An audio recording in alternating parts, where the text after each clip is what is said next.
The Transform tab on the palette contains tools for performing transform operations: move, rotate, and scale. Move, rotate, and scale any geometry type, for example curves, surfaces, and meshes, and control entities such as vertices and edit points. You can also transform grouped objects made up of two or more components.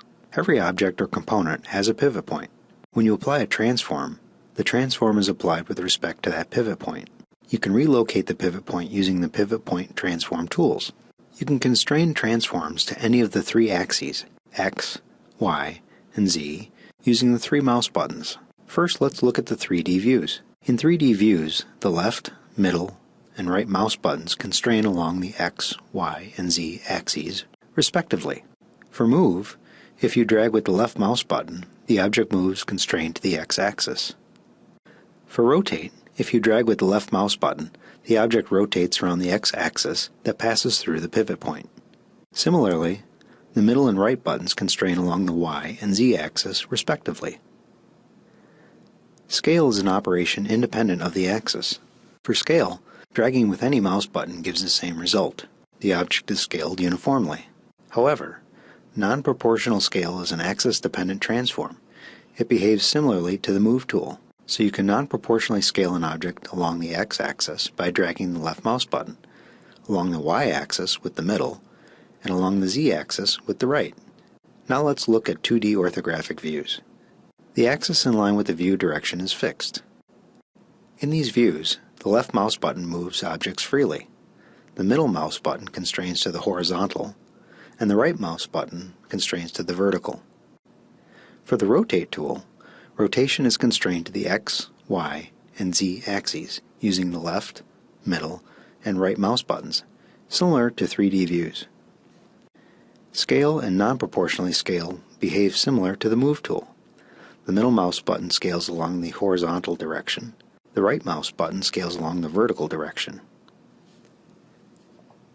The left mouse button for scale scales uniformly. For non-proportional scale, it scales freely. Additionally, you can apply transforms using an exact numerical value. For any transform tool, in the prompt line, type the transform values in the order X, Y, and Z. The values can be negative too. You can enter these transform values in two modes. Enter values with respect to the global coordinate origin, which is represented as absolute, or ABS.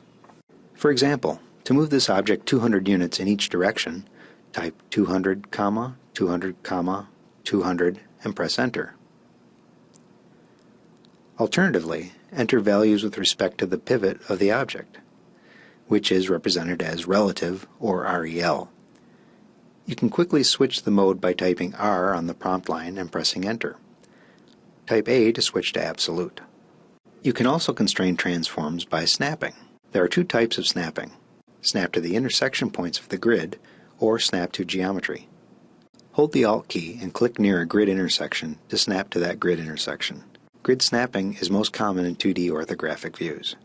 To snap to geometry, there are two options. Hold Ctrl and click to snap to a specific control entity, for example, an edit point. Hold Ctrl and Alt and click and drag along a surface edge or curve. Notice that when snapping an object or component, its pivot snaps, whereas for control entities like edit points, the control entity itself snaps. Be aware that when you transform a component with construction history, you may get a warning. You can decide to retain history or transform the object. Or instead, you can transform the parent components and the history will remain intact.